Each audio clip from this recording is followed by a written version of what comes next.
as well, but we're just gonna do this for the folks who couldn't make it. Okay? Without further ado, Michelle, I think is gonna start. Okay.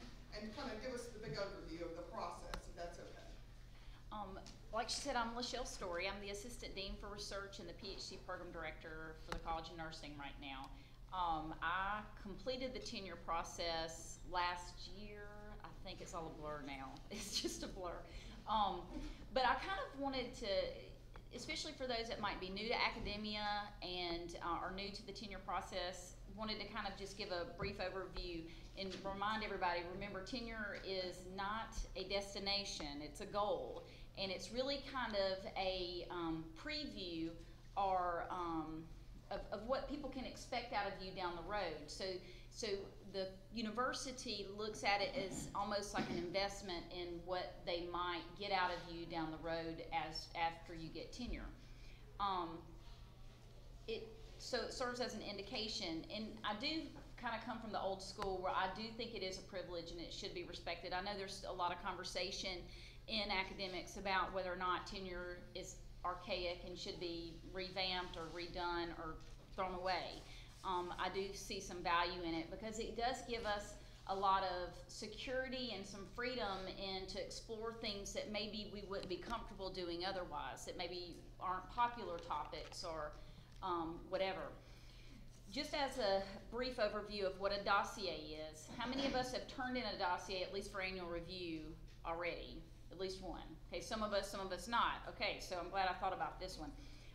It's a collection of documents about a person or a topic, and in our case, it's about you. And you turn in an annual dossier for your annual review, which is kind of similar to what you do for a pre-tenure review. And if you play your cards right, it should almost be the same thing. Because you don't want to get to your third year review and realize, oh, there were some things I should have been collecting, like I did, that I thought I had all my ducks in a line until I got really looking at it and realized there were some things I wasn't collecting. So just to kind of give a brief overview of what's in a dossier, typically it's a CV based on your department's format. It is publications that you have done, your actual publication. Most places want you to put the article in there. Remember, it's quality over quantity. You know, with all the talk of predatory journals and bills lists, kind of keep that in mind about where you publish is important. Presentations with evidence. This was one of the things that got me, was I had all these lists of presentations I did, but it's a good idea to keep the agenda from the conferences or any kind of documentation that shows that you're actually presenting in case somebody is questioning that. Then evidence of teaching, which most of us really have plenty of that. So your course evals, some departments require peer evals, portfolios are sometimes required, which have like examples of some things that you do in the classroom, and then syllabi. And you think you have all those things until you have to collect 3 or 6 years of them, and then you have to go back and try to pull them. Grants, they usually, most departments don't ask you to put the entire proposal in there, but like the face sheet where you had it actually submitted and where it went to, the money and the distribution is usually what most people want, and sometimes an abstract of what the proposal was about.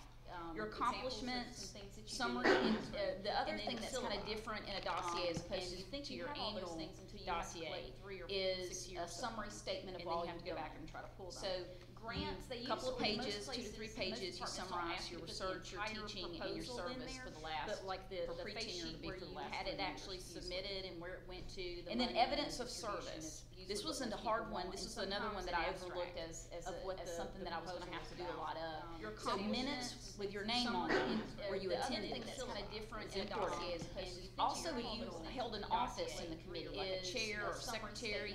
Minutes that have that in it. Maybe even minutes where you participated, like you made a motion, and you brought something to the committee. That shows active engagement in the committee, and not that you just showed up and then evidence your name on the list. This wasn't a hard one. So those are kind of things that you can think about. But I will kind of warn not to get too far into service as far as your tenure goes, because it's really easy to get sucked down that rabbit hole, and then all your time becomes consumed with committee work. But that's just kind of a brief overview. Is there any questions about what goes into a dossier? The other thing I thought did bring mine, so if anybody oh, wants look to. at you. Yeah. I'm great. I'm glad you thought about that. And the other thing is that your full one? Yeah. Yeah. The other thing I thought about is to talk a minute about is the process, the review process. Just in case you didn't know, just real quick, it's your department tenure and promotion committee. Then it goes to your chair. Now your department, they look at it individually. I mean, your tenure and promotion committee, each individual member looks at it. Then they vote, discuss it.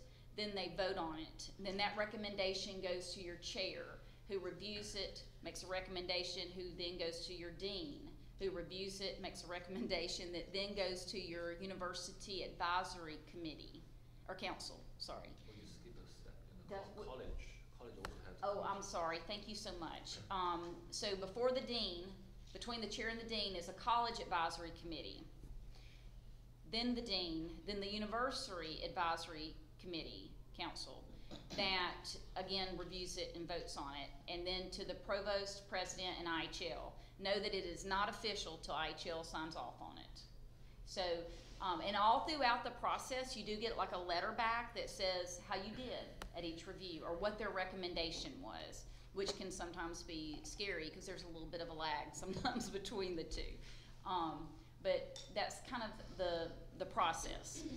All right, Eric, you wanna talk, and we're gonna let y'all talk, and we'll, if you have questions, write them on your sheet or something like that, and we'll get to everything that we possibly can today. You wanna go next? So I'm within my 4th year, so I went through pre-tenure review last year. And one of the funny things I was saying earlier was that here's a binder, fill it up with everything that you need, and a few years later, here's the same binder. We want more in it, but don't go outside of the limits of the binder. So it was interesting looking at the amount of, the thing that takes up the most material in mine, because I teach a lot of courses, are syllabi, and they can eat up a lot of page count. They're serious when they say do not exceed a certain amount of space in that Even binder. though it's squished in. Squish it in. Force it all in as much as you can. So yeah, see, my pre-tenure review, I was very fortunate. I have a department that's very communicative with me, lets me know where I stand on different things each year, gives me excellent suggestions, let me know how I did on following up with those suggestions, and that's been very helpful. And before I went up for pre-tenure review in the last few months, several of the faculty were bringing me their dossiers and saying, do you want to use this as an example? Yes, please, I will take all of them. So I had a nice stack of dossiers in my office that I was looking through, and that was a huge help. Getting somebody else's dossier and going through that made it a lot easier for me to look at the organization. One thing that I found very quickly is that organization is key to when you do your dossier. If it's not clear how to get through the document, it's not going to be clear for the committees in the future. So yeah, I think most of us, and you correct me if you're wrong on this one, if I'm wrong on this one, a table of contents that actually takes you through the different pieces, clearly indicated tabs to let people know if I want to look just at your research, I can turn to that and go through it. So I spent a lot of time just organizing and making sure everything down to what the provost wanted on acceptance rates, things like that, were in the document. So That's going to take way more time than you anticipate. yeah, Is organizing it. it took, because we do pre-tenure in January, so when you submit, I took my entire Christmas break, and I had already been collecting things in nice little piles on a part of my shelf for teaching, research, and service. But I took the entire Christmas break to go through everything, make sure everything was what I needed, and start putting it together. And it did take, for the document to be a successful, and then I handed it off to superiors and said, or seniors, faculty, well I guess it's superior, right? And said, well, you look at this and tell me if the organization is good. And they provided suggestions, and I was able to work with it before I submitted it. So that was very important for me. So that's just a general overview of my experience. So if I could say, I think the ideal situation, and I'm speaking about the pre-tenure review because like Eric, I this is my 4th year, so last year I did my 3rd year review. You want it to be anticlimactic because you put in all this work, you spend time over Christmas break when you could be reading, researching, writing, or goofing off with your family, and you're working on a binder. And there's a lot at stake in the sense that this is a moment where the university could part ways with you. At the same time, you're going to have a lot of colleagues who say, you'll be fine, you'll be fine. So you have to take it seriously. And I think one of the things that I would suggest is that you, instead of devoting huge chunks of time right before it's due on it, to spread it out. This takes a few different forms. Obviously, do your work, do your research, do your teaching, all that other stuff, but also keep a good record of it. So maybe have a Microsoft Word document on your computer and 2016 accomplishments. Every time you give a study skills session for students, just make a note of it, because you're not going to get paid extra for doing those things, but where they come to benefit you are when you're trying to show kind of an accumulation of service to the university and to the students. And so I think the big thing you want to do is you're doing all this work and you want to get credit for it at the moment where they're asking for that. And the way to do that is to keep a good record. If you get an email from the student, thank you so much for helping me with my writing, print it out and just have a little file folder in your office. That way you can read it if you ever feel sad, but then you also have it for your third-year review binder. And sort of along this line is making it a gradual process. These binders are really tedious to put together. They're not very fun. Even printing labels, unless you're some savant, are not fun to do. And so if there's somebody in your department who's also working on a binder, print all your labels together at once, right? Find a buddy, but also give yourself time, because if you can just work on it a little bit over the few months before it's due, instead of just sort of burying entire days putting together a binder, first of all, it'll take less of a toll on you and your work. It'll also look better, because the unfortunate thing is even though your colleagues are going to say you'll be fine, there are people each year who don't pass the third-year review, and you don't want it to be because your binder is sloppy, or that you did something and you forgot to get it so you didn't get credit for it. And so I would just say, think of this as a small kind of process of accumulation. In my department, there's a joke that you can always tell who's going up for pre-tenure or tenure because they're monopolizing the copy machine, making copies of everything. So. I want to mention that think about this process when you preparing this binder. Think about this as if you are the reviewer or if you are the senior faculty. When you are looking at this one, and you probably will not spend like 2 weeks to read this, right? As the time you prepared it, you will probably spend half a day. Think about how they would feel like seeing this, and how you would make sure that they will see the important things that you want them to see. Okay, so if you just put them there, hiding in one page of a secret place, and hoping that you will find it as you did, well, good luck to you. So think about this. So make sure that the things you want to highlight it will be highlighted, and they will see it. That's a key. Because Right. they're reviewing a bunch of binders at one time, Yes. so you can imagine how difficult it would be if they started to review a binder and they couldn't find what they were looking for. Because I haven't been in that situation before, but I imagine that everyone has certain criteria that they're probably looking for specifically. So they want to be able to flip through and find that quickly. And if they can't find it quickly, they may assume it's not there. So. Yes. And I'd like to add to that, since I've gone through the final one, something that I didn't realize, but thank goodness was not impacted by it, was you don't get volume 1 back after your pre-review, okay? So scan the whole thing in and keep it, which is what I did, okay? And the only reason I scanned the whole thing in was because at the time, my one of the senior faculty said, you need to scan both volume 1 and volume 2 in because we may have to send it electronically to one of the reviewers. So I did it. They quit allowing that after that, but I had it. I didn't find out till months later that I was not going to get volume 1 back, and you need things that are in volume 1. So like your annual evaluations, I believe, go in volume 1. You gotta have a copy of those. So every one you get from here on out, make sure you keep a copy of it where you can put your hand on it. Because if I hadn't have had those, I would have really been struggling to get back things from that first 3 years that would have been in it.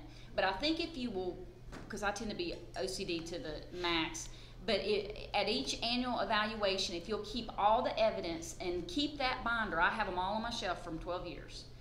I can tell you everything. And so I pulled each binder out from each year and could pull in the evidence. So I had it printed and I had an electronic copy because I'm a little paranoid. So you've got it in both places as much as possible. Now you can't always have an electronic copy or paper copy of everything, but in most instances you can make that happen. And then you won't feel the need to, or feel so pressured over that Christmas break to try to get everything together. I did not keep the copy of my You first didn't? binder, so I can relate to that. Yeah. I want to share that when I prepared my dossier, then our department senior faculty when we were reviewing it, one of them would come to me saying, you don't need to put all the originals in it, just put it in photocopies. You keep the originals because you will need to use it later. So, and nobody is going to see your originals.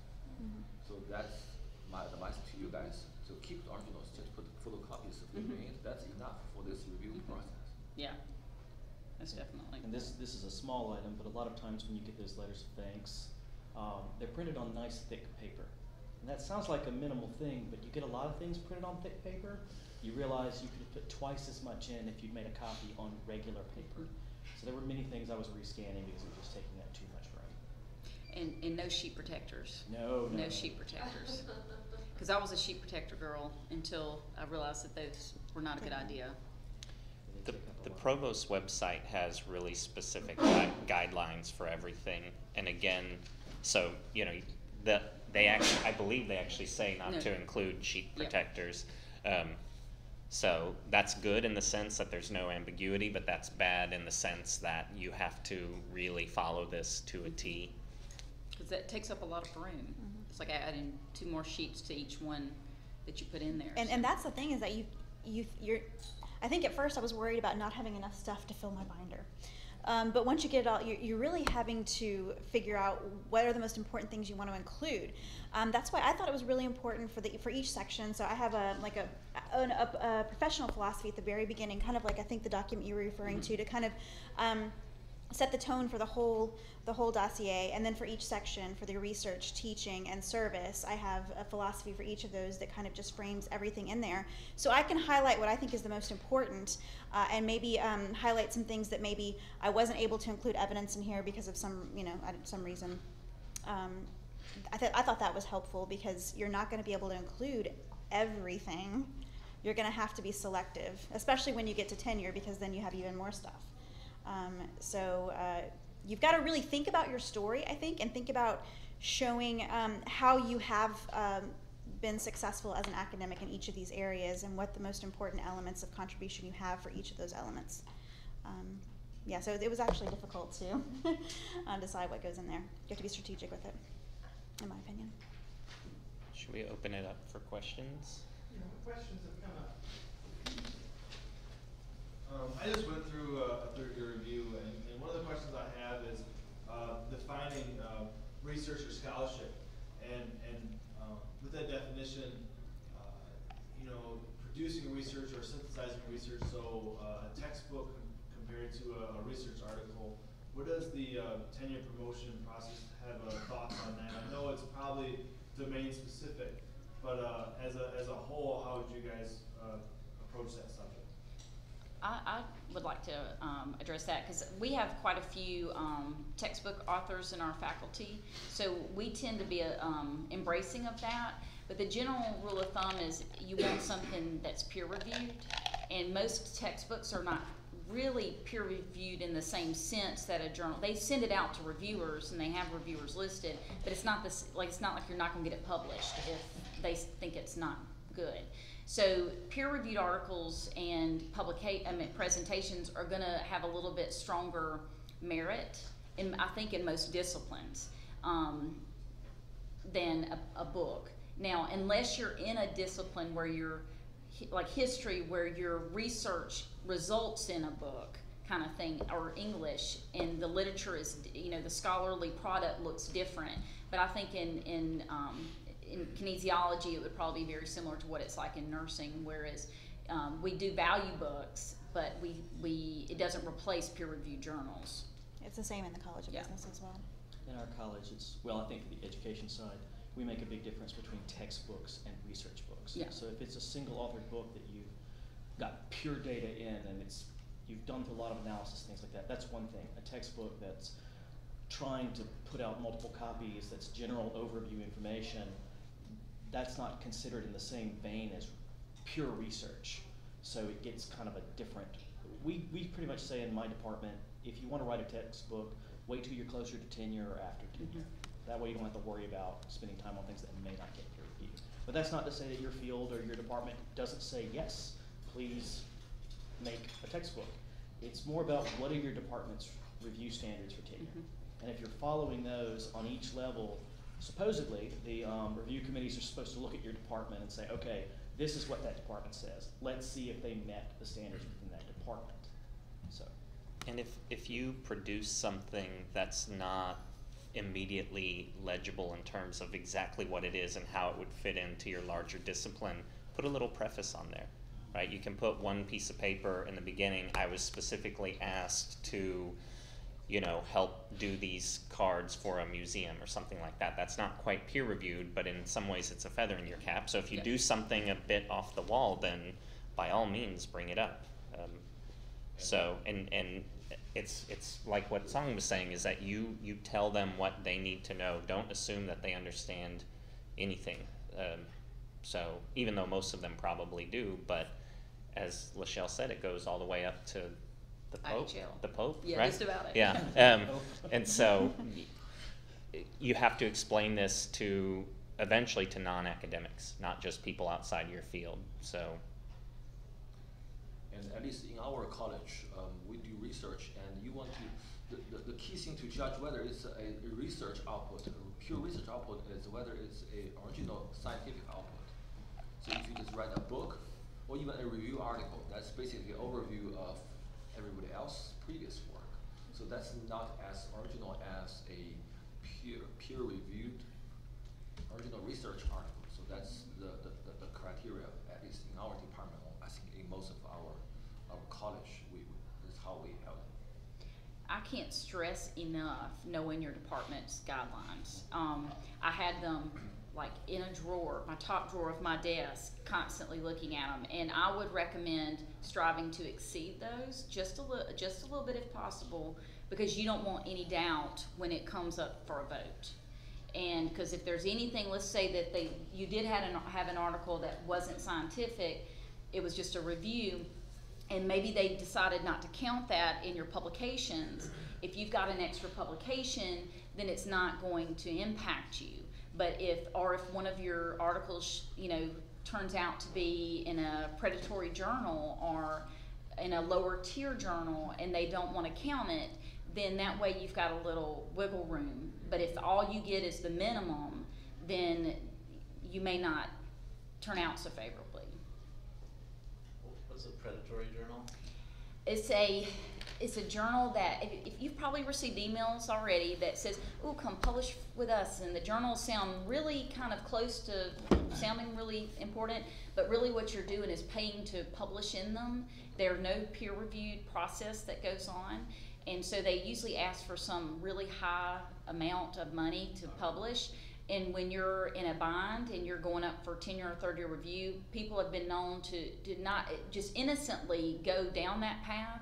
But there is a list called Bill's List, BEALL, I think, and it's got a list of predatory journals. So what they do is they take a real journal name and they twist the name a little bit. So instead of the British Medical Journal, it may be the Medical British Journal. So it sounds close, but not the same thing. The business school just says if there's a certain threshold of submission fees. Yeah, I usually tell people if they're asking for any money, not to say that you don't pay for some submission fees. If they're asking for any money, just make sure you check it out. And that's just a good rule of thumb, because a lot of journals don't ask for any money. And so, but you may have to pay us like a processing fee Almost sometime. all the business ones they do, it's a couple, $200, $300, Yeah, but yeah. more than that, I think it's, do you remember the amount? They went over that in our. I've seen thousands of dollars that they would require for you to publish. Is there a checklist? Is there a checklist of all the things that you need in the tenure packet? And where is that? It should be in your departments. And And it's on the provost. the Yeah, provost there's a website. provost site. The site has the tenure information in the left-hand column, and then there's the colleges that have, and then each department under there. But, yeah, your chair should also have it. And I think that's where they started looking at impact factor and acceptance rate, because it's even if it's not listed on bills, because it was just one guy that made the list, or maybe him and his friends, but if they're not on the list, if you look at the acceptance rate and the impact factor, you can kind of get an idea of where you might stand with them. And you can Google it and just look at what else they've published. Yeah. And just, I got an email the other day, from a predatory book publisher. Yeah.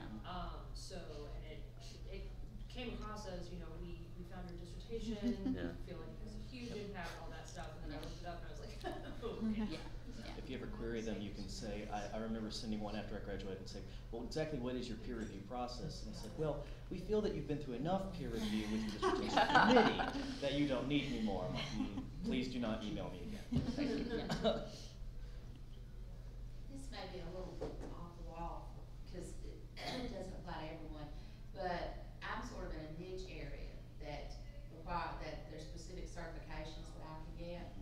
And now they're requiring for some of these certifications, extensive online portfolio, which you can't put that in your dossier, other than the link to it, unless you know, possibly publish every page. Do you understand what I'm saying? Where are we going with that? I mean, is the process going to look at things that you have to put online for these certifications, or how do you address it? Well, you know, what you would do is like when I wrote my textbook, I didn't put the whole textbook in there, I just put a table of contents. So what I would imagine for an online portfolio, I would put almost like a table of contents of what would be in it, and then if they wanted to see more of that, they would ask for it. So, evidence kind of varies from department to department, and Becky's in my department, so with our people, I think that's probably how they would want to see it. But they, at the department level, when usually if they think there's some more evidence that needs to be done in something, our department, in our college, they tend to go ahead and say, hey, we need you to go ahead and probably put at least one module or one aspect in it that we feel is representative of the entire portfolio, and then before it moves forward. We try to do that. But now, from my understanding, I don't think once it gets through the college level, you can't add any more to it. So like at the university level, you're not allowed to add any more to it, it's my understanding. So, you know, you should hopefully catch that at the department level. Thanks, I appreciate it. Mine's a two-parter.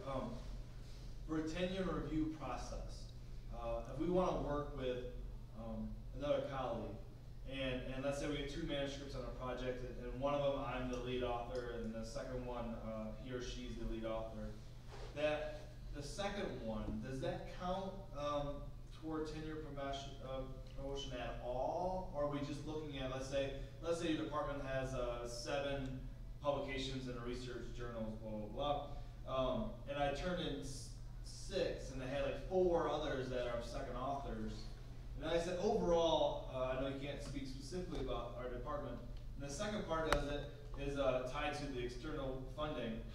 If I'm a PI compared to if I'm just a co-investigator with that external funding as a broad, not just my discipline. I think both of those situations are common enough where departments almost certainly have a policy. I mean, I know the history department we rank publications, at least in terms of annual review, where a peer-reviewed book is going to be a little bit higher than a peer-reviewed article, and then below that you have other things that include co-authored pieces. So I would be pretty surprised if that issue has not come up and there's already something codified in your department about that, and it probably goes for, I would imagine, everybody here. Yeah, I don't know the author order, at least in our college, author order doesn't matter unless Well, we have to include contribution percentage Yeah. on there, so that kind of shows that you're kind of, you're equal participation, or it balances out. And that's new with the provost, or not? Yeah, that where was just last year, I think, right? Yeah. With the impact factor and. Yeah, the stuff. impact factor and the contribution percentage, just to make sure you're not tacking yourself onto other people's projects. So I think if you have a balance, if you're, lead author on a couple of articles, or second author or third author on it, it balances out, I think. And it actually shows your ability to collaborate with others. There is some value to that. Most people now don't write, except, there may be some exceptions, but most people don't write in isolation because they don't do research in isolation. So I think it gives a nod to your ability to work with others and collaborate. I think our general rule of thumb, I'm not sure if it's actually written or just kind of practice, is we want to see it within the first 3. You want to see your name at least within the top 3, and then after that, you may or may not get counted credit for it, depending on your contribution in the journal and the team and the nature of it. But as far as grants, though, the way, pretty much for us, in most cases, we will count your involvement of any kind as long as that you were truly involved and not just written on the grant.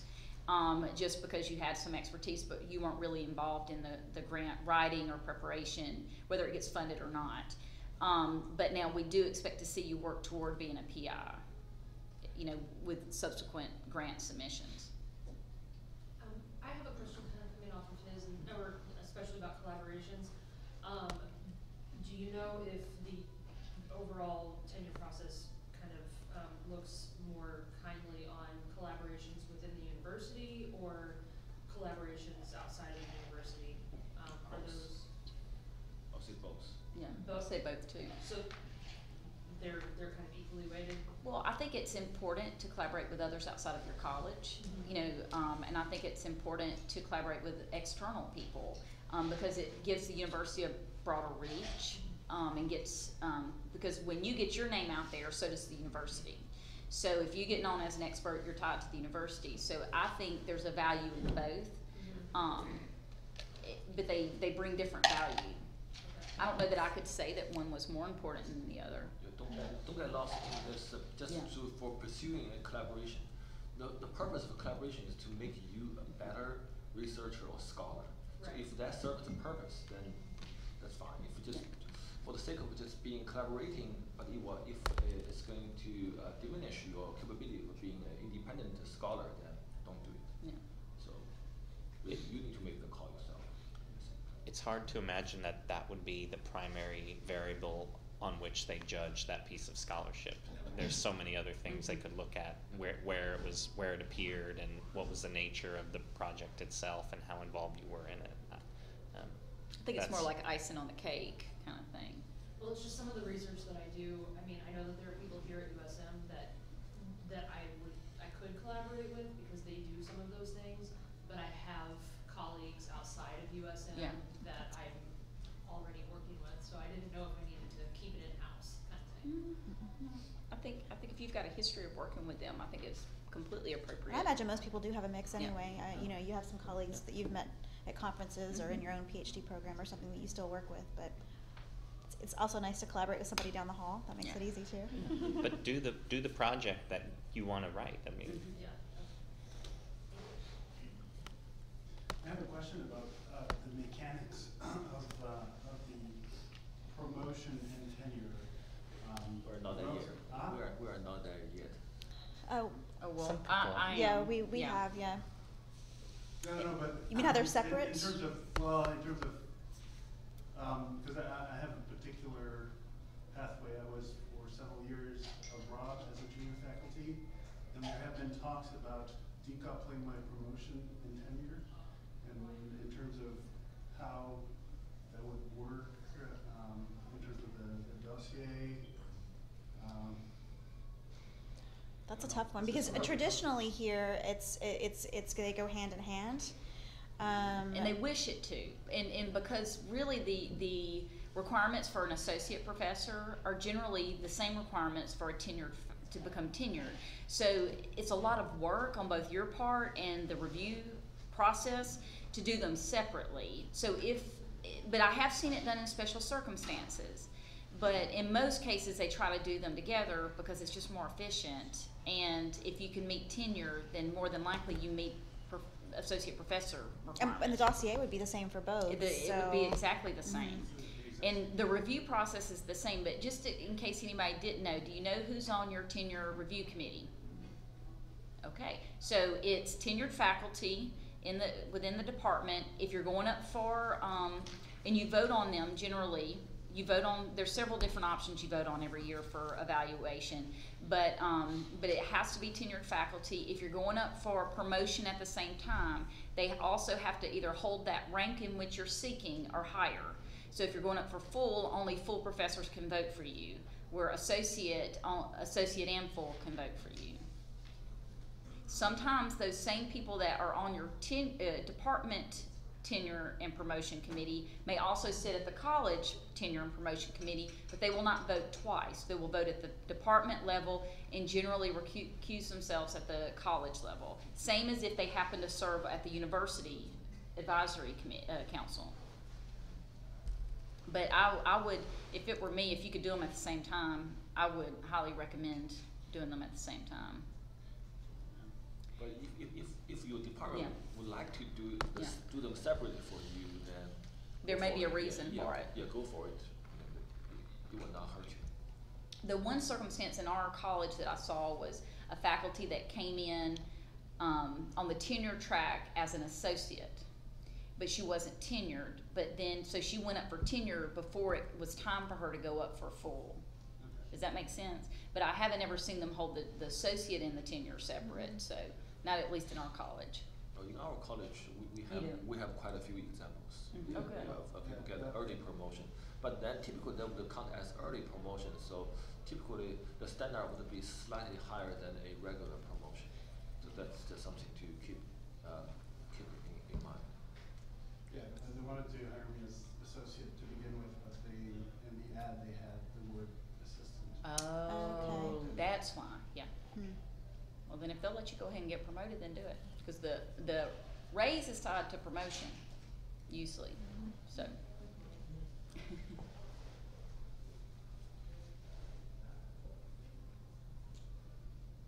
Questions?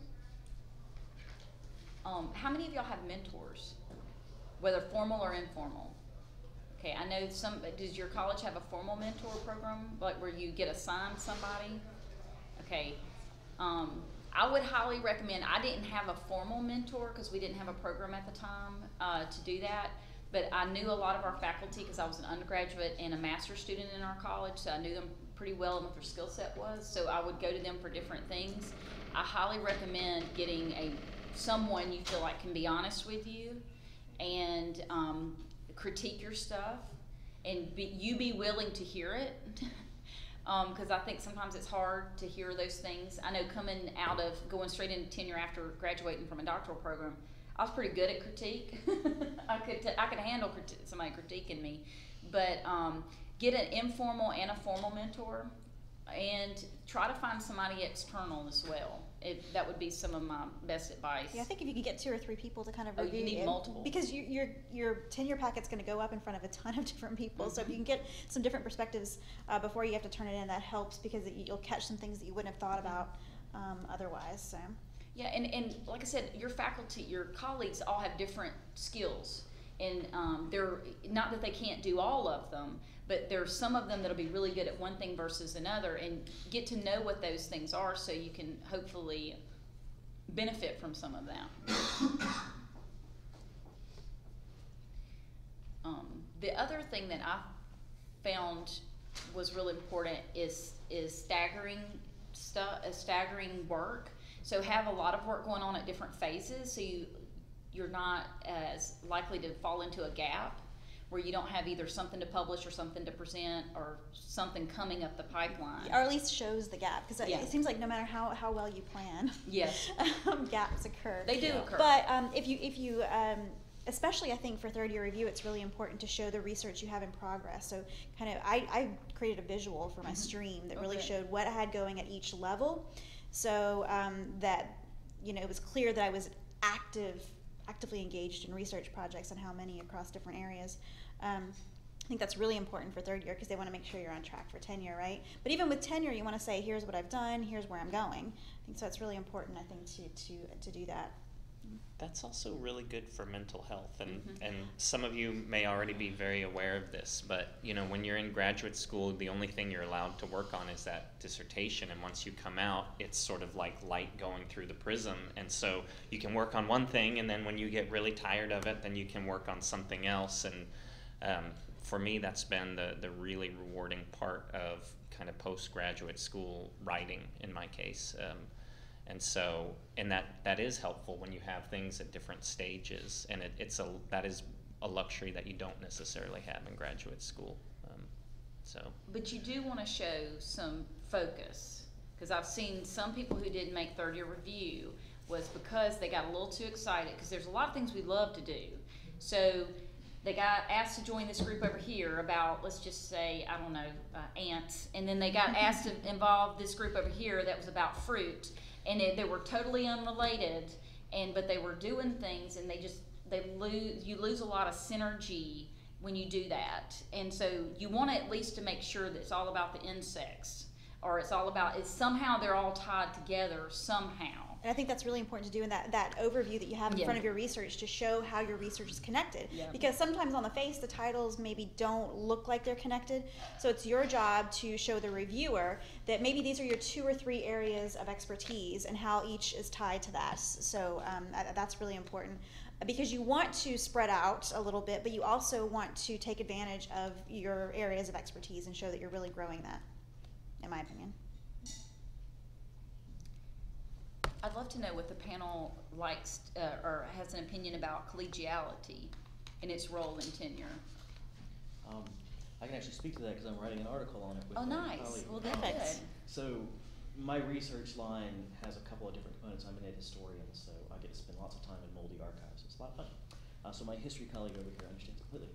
But a lot of what I'm ultimately looking at is what causes long-term negative influences on the educational system. So whether that's social movements or internal fighting or whatever, it can cause breakdown of organization. And one thing that we've been doing, because we just rehashed our tenure and promotion documents, we made them harder actually, so that's good, I suppose. But we asked a lot of questions about the collegiality portion, what that meant, and the first question that both my colleague and I, she has a JD, but my research is also in law in some parts, we said, well, what's the legal ramifications of this? How do we justify this? Because the AAUP is very clear. They do not want collegiality to be a part of the tenure and review process. But that doesn't resonate with what most colleges and universities want. They do want collegiality. And so we found through our initial research, before we're going to start questioning individuals, is that from department standards, they want to have a definition of what is collegiality in your department. And that can be very hard to craft. We have many jokes in my department, so that's nice. But one of them, when it comes to service, is that you are not routinely unwilling to serve. That's an interesting, complex sentence, meaning that you don't say no all the time when people come to you. But I will say, the tough thing about this is that we may have a very traditional view of what higher education is, and that we have our own culture and we have our own way of doing things. But should anything get to the court level, the courts will look at this as an employee-employer relationship. And they're going to say, okay, great, you had the publications, you had things for tenure, but you were a really crappy employee, and you were really crappy to your boss and your coworkers, and that's why they fired you. And so the courts kind of uphold collegiality, as they would with any other job. You may come to work on time, you may do the assigned things, but if you make it difficult for other people to do their jobs, or you make it difficult for the department or organization to do its job, then obviously you were in it for you. So the courts agree that collegiality should be included, so as we're finding right now. So I think it's important. I think it's important that you play nice with people. I have seen firsthand how one negative person can make a department very frustrating, and then what it was like when that person left, and the next semester it was like, oh wow, it's a completely different atmosphere. This is great. Sunshine came out. Yeah. So I do think it's important. I do think it's relevant, and I do think it's something that I think, although we need to be careful about how we define it, and how we assess it, I do think it's something we need to consider because we are employees of someone else. We have supervisors, so we have to stay in that chain. Well, and even if it's not an official part of the review process, it definitely is in the background in people's minds. So if at all you have something that may be kind of on the fence, you may or may not get the benefit of the doubt because of your relationships with others. And I just think that those relationships are really important to grow and to foster. And it doesn't mean that you have to be nice all the time. You can disagree professionally, but you may want to choose your battles, which things that you're really wanting to go to battle for. But I think that just, being nice to people and being professional in meetings is really all it means. Just be a good human, I think this an ex-priest friend of mine said this, so sorry to bring religion into it. He said, as far as academia goes and collegiality, how often are you committing a sin of pride? So are you arguing about something just because you want to be the right one at the meeting? Or is there really a reason that something needs to be argued because what's being argued is highly important and could affect other people's performance? So ask yourself that question: why are you going to engage in this argument? Is it just to be the one who comes out on top? Because you may be the winner, but in the long term you may be the loser. Well, and there's also a huge difference between liking somebody and being able to work with them in a functional way. And so for me, my definition of collegiality is being able to work with people even if you don't necessarily like them. And there are so many opportunities for service that even if you, let's say that people in your department are generally not people you are able to work well with, well then you can do service at the college or university level. I mean, the longer you're here, the more you'll have opportunities to be on committees that operate at a higher level than just your department. And so, yeah. And I think it goes back to contribution, because that's something you want to emphasize in your dossier, I believe, is that you want to show that you're contributing to your department, your college, and your university. I mean, you're basically saying, I'm worth it, you want to keep me here, right? That's what you're saying.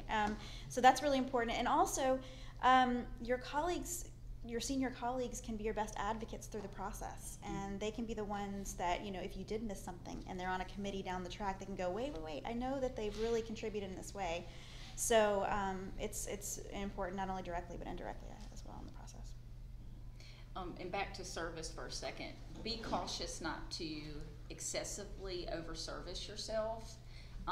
Somebody told me one time that service is not going to make or break your tenure. Even teaching, you probably can get away with a lot of mediocre evaluations, but if the scholarship's not there, it's not there.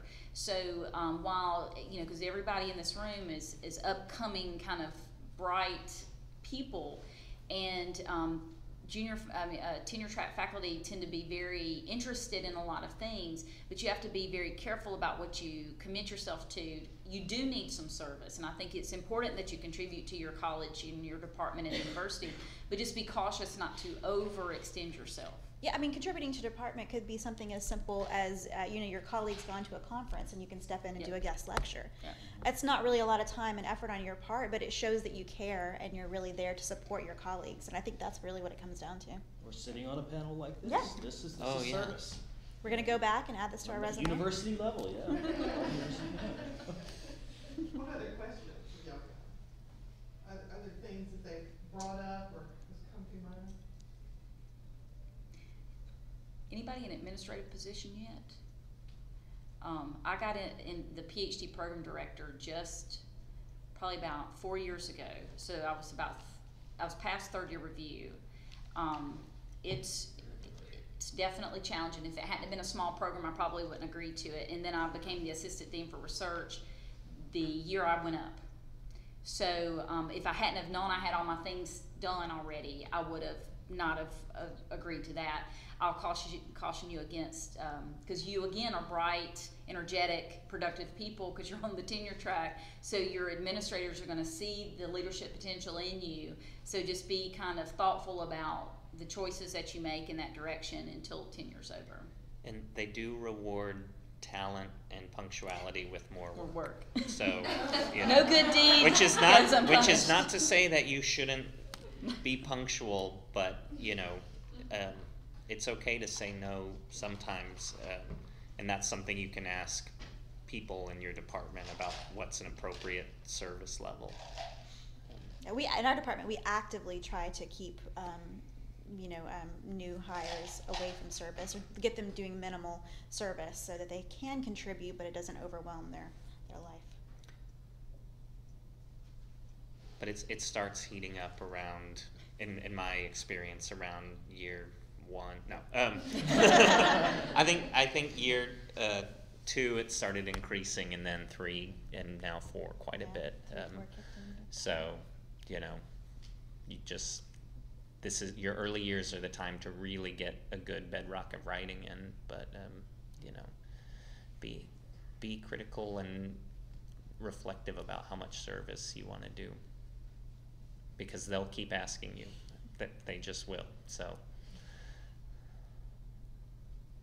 Then you negotiate. Okay, Yeah. I'll do that, but which thing gets to come off? Mhm. That's how I had to do. yeah.